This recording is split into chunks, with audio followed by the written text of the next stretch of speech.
అందరికీ నమస్కారం. Welcome to Siriraj food. నేను మీ సిరి. ఈరోజు మన వీడియోలో చాలా టేస్టీగా, హెల్తీగా రాగి పిండి, పల్లీలతో కొత్తగా స్వీట్ రెసిపీ తయారు చేద్దాం. సాఫ్ట్ మైసూర్ పాక్ కన్నా కానీ సాఫ్ట్‌గా, జ్యూసీగా చాలా టేస్టీగా ఉంటుంది. పిల్లలు ఎప్పుడైనా స్వీట్ అడిగితే అప్పటికప్పుడు చేసిచ్చేయొచ్చు. ఈ వీడియో మీకు నచ్చితే తప్పకుండా like, share and subscribe friends. దీనికోసం ముందుగా ఒక ప్యాన్ పెట్టుకొని, ఒక కప్పు పల్లీలు వేసి, ఈ పల్లీలని దోరగా వేయించుకోవాలి. గ్యాస్ మీడియం ఫ్లేమ్‌లో పెట్టి వేయించామంటే పల్లీలు లోపలి వరకు మంచిగా వేగుతాయన్నమాట. నువ్వులు ఎక్కువ వేగాల్సిన అవసరం ఉండదు. వెంటనే మాడిపోతాయి. ప్యాన్ హీటే సరిపోతుంది. ఇలా ఇవి 2 వేగిన తర్వాత ఒక ప్లేట్‌లోకి తీసామంటే చక్కగా చల్లారిపోతాయి. అవి చల్లారేసరికే ఒక బాండీ పెట్టుకొని 2 కప్పుల బెల్లం, 2 కప్పుల నీళ్లు పోసి బెల్లం అనేది కరిగితే సరిపోతుంది. ఎలాంటి పాకం రావాల్సిన అవసరం లేదు. ఇక్కడ నేను హాఫ్ కప్పు బెల్లం పొడి తీసుకున్నా కాబట్టి హాఫ్ కప్పే వేసా. ముక్కల బెల్లం అయితే 2 కప్పులు పడుతుంది. చూసారు కదా! బెల్లమైతే కరిగిపోయింది. ఈ బెల్లం బదులు మనం పంచదార అయినా వాడొచ్చు. పంచదార అయితే కప్పున్నరే పడుతుంది. స్వీట్‌నెస్ ఎక్కువ అనిపిస్తుంది కాబట్టి పంచదార కప్పున్నరే పడుతుంది. పంచదార అయినా అంతే కరిగితే సరిపోతుంది. పాకం రావాల్సిన అవసరం లేదు.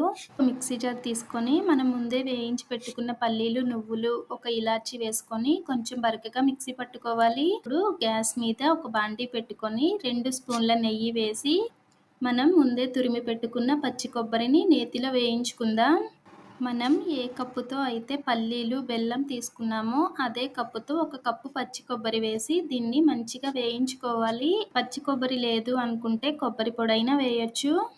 ఇలా చక్కగా నేతిలో కొబ్బరి వేగి కలర్ మారిన తర్వాత మనం ముందే పట్టిన పొడి ఉంది కదా, పల్లీలు, నువ్వుల పొడి వేసి ఇవి 2 బాగా కలిసేలాగా కలుపుకోవాలి. ఇలా పల్లీల పొడి కాదు అనుకుంటే దీని బదులుగా బొంబాయి రవ్వ, ఉప్మా రవ్వ అంటారు కదా, ఉప్మా రవ్వ అయినా ఒక కప్పు వేసి వేయించుకోవచ్చు.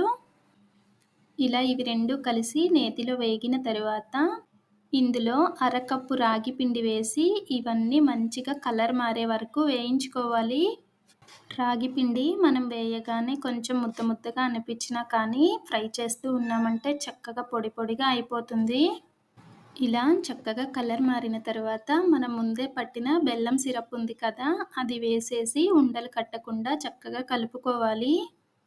బెల్లం సిరప్ నలకలున్నాయి అనుకుంటే వడకట్టి పోయొచ్చు. నాకైతే బెల్లం నీట్‌గానే అనిపించింది. అందుకే డైరెక్ట్‌గా పోసేస్తున్నా. ఇలా బెల్లం అంతా వేసేసిన తర్వాత చక్కగా కలుపుతూ ఉన్నామంటే ఉండలేమీ కట్టవు. అందులో మనం కొబ్బరి తురుము వేసాం కాబట్టి ఉండలు కట్టవు. కానీ కలుపుతూ ఉంటే రాగి పిండి అనేది చక్కగా బెల్లం సిరప్‌లో కలిసిపోతుంది. ఇది త్వరగానే దగ్గరికొచ్చేస్తుంది. ప్యాన్ నుంచి సెపరేట్ అయిపోతుందనమాట. ఇలా అయిన తర్వాత ఒక స్పూన్ నెయ్యి వేసుకొని ఇంకాసేపు దగ్గరికొచ్చే వరకు తిప్పుతూ ఉండాలి. ఇప్పుడు మనం చేసే స్వీట్ అయితే 1 వీక్ వరకు బయటుంచినా కానీ, ఫ్రిడ్జ్‌లో పెట్టకుండా బయటుంచినా కానీ అస్సలు పాడవదు. చాలా చాలా హెల్తీ. స్కూల్‌కెళ్ళే పిల్లలకు కూడా రోజుకొక పీస్ ఇచ్చామంటే చక్కగా తింటారు. ఇలా దగ్గరగా ఉడికిన స్వీట్‌ని నెయ్యి రాసిన ప్లేట్‌లో వేసి మనకి నచ్చిన షేప్‌లో కట్ చేసుకోవచ్చు. నేనైతే ఇక్కడ స్క్వేర్ షేప్‌లో పెట్టా అనమాట. దీనిని ఒక అర్ధగంట వదిలేసామంటే చక్కగా చల్లారుతుంది. చల్లారిన తర్వాత మనకి నచ్చిన షేప్‌లో దీన్ని కట్ చేసుకోవడమే. ఈ స్వీట్‌ని చిన్న పిల్లల నుంచి పెద్దవాళ్ళ వరకు అందరూ తినొచ్చు. స్కూల్‌కెళ్ళొచ్చే పిల్లలకైతే రోజుకొక స్వీట్ ఇచ్చామంటే చక్కగా తింటారు. హెల్తీ కూడా. ప్రెగ్నెన్సీ లేడీస్ అయినా నువ్వులు తప్పించి ఇలా స్వీట్ ప్రిపేర్ చేసుకున్నామంటే తింటే చాలా చాలా హెల్తీ.